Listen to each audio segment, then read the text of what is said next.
The artificial world acts as a space for the mind. It is a destination presented by a trick of perception.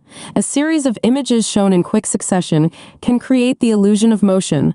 This failure of perception has become a useful aspect of everyday life. We use this sensory failure as a success. We rapidly create visual media, expanding on the medium to explore representations of realities and expand fictions. The term artificial world presupposes that there is a real world in opposition. This term is complicated. We do not actually enter this fictional world. Rather, it is an illusion of our perception and is thus still within the confines of the real world. Last night I had a dream. I was being dragged down by tiny birds. Dragged into what? I'm not sure, but downwards. The birds were there.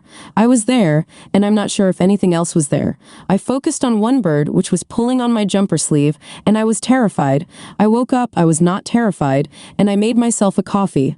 I'm not aware of the surroundings in the dream, the number of birds, or even how long I was being dragged. The artificial world I existed in must have come from an awareness of the actual, external world.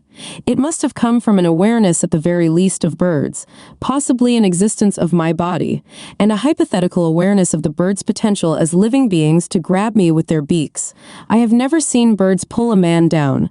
I fabricated this visual element in a collaged replication of elements of the real world while ignoring real phenomena such as physical space, gravity, momentum, and the behavior of every bird I've ever seen. This dream was a fiction, and I felt like a victim to these fictional birds. With no knowledge of their intent, I didn't question why this was happening or how I got there. I was somehow transported into this through some form of mental trickery we don't quite understand. The artificial world acts as a space for the mind.